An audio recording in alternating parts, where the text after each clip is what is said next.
guys, ඉතින් කොහොමද ඔයාලට? ඉතින් අද පොඩි වීඩියෝ එකක් ගේන්න කියලා හිතුවා. ඉතින් මේක මට කස්ටමර් කෙනෙක් රිපෙයාර් කරන්න ගෙන තුන්න රයිස් කුකර් එකක්. ඉතින් ඔයාලට පේනවා මෙන්න මේ රයිස් කුකර් එකේ මෙන්න මේ ටැන්ක් ගොඩක් මලකට කාලා තියෙනවා. ඒ වගේම මෙන්න මෙතන තියෙන ස්විච් කෑල්ල ඉතින් ළඟට කරලා මම පෙන්නනවා. ඉතින් ඒක මම ගලව ගත්ත එකත් සම්පූර්ණයෙන්ම මලකට කාලා තියෙන්නේ. එන්නේ වෙන මේ කෑල්ල තමයි ඒ තියෙන්නේ. ඔයාලට පේනවා ඇති.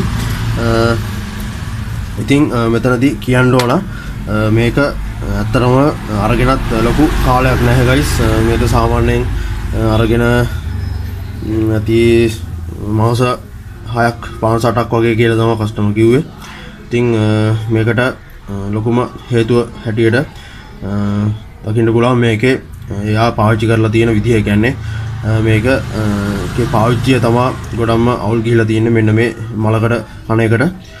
ඉතින් පාවිච්චිය අවුල් කියන්නේ මම මේකේ ගැන කලිනුත් වීඩියෝ එකක් කරුවා මගේ YouTube channel එකේ. මුල්ම වීඩියෝ එක මම ඒකේ කාඩ් එකක් උඩින් දාන්න. එහෙම නැත්නම් ඔයාලට description එකේ දාලා තියන්න. ඒ වීඩියෝ එකත් ගිහිල්ලා බලන්න.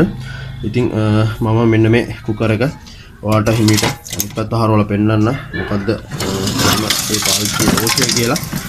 මේකෙදි ඇත්තටම වෙලා තියෙන්නේ මෙන්න මේ හරිය ගත්තොත් ඔයාලට පේනවා කෙලින්ම මේකට සාමාන්‍යයෙන් ලුණු මිශ්‍ර වතුර වගේ දේවල් ගොඩක් දුරට මේක ඇතුළට වැටිලා තියෙනවා. ඒක නිසා තමයි මේක මේ විදිහට මෙතනින් ඇතුළට බහැලා මෙන්න මේ තැන් වලින් ඇතුළට ලුණු මිශ්‍ර වතුර වගේ දේවල් බහැලා තමා මම ඉස්සෙල්ලා පෙන්වනා වගේ යට සම්පූර්ණ මලකට කෑමට ලක් වෙලා තියෙන්නේ. ඉතින් මටත් මෙතනින් බලා ගන්න පුළුවන් මෙතනටත් සාමාන්‍ය ප්‍රමාණයක් වැටිලා තියෙනවා. ඉතින් මෙතන වැටලා මෙන්න මේකේ අස්සට ගිහිල්ලා තමයි මම අර කලින් පෙන්වුවා වගේ මේක මල කෑම සිද්ධ වෙලා තියෙන්නේ guys. ඉතින් මම වීඩියෝ ලින්ක් එකේ description එකේ දාලා තියන්නම් මුල්ම වීඩියෝ එක. ඒකේ ගිහිල්ලා බලන්න මම ඒකේ සම්පූර්ණ විස්තරය කියලා තියෙනවා කොහොමද පාවිච්චි කරන්න ඕන විදිය.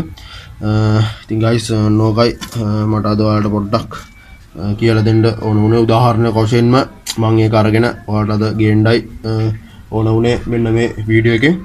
ඉතින් ගිල්ලන්න ආයෙ මේ වගේ වීඩියෝ එකකින් හම්බ වෙනකම් ඔයා පරිස්සමින් ඉන්න.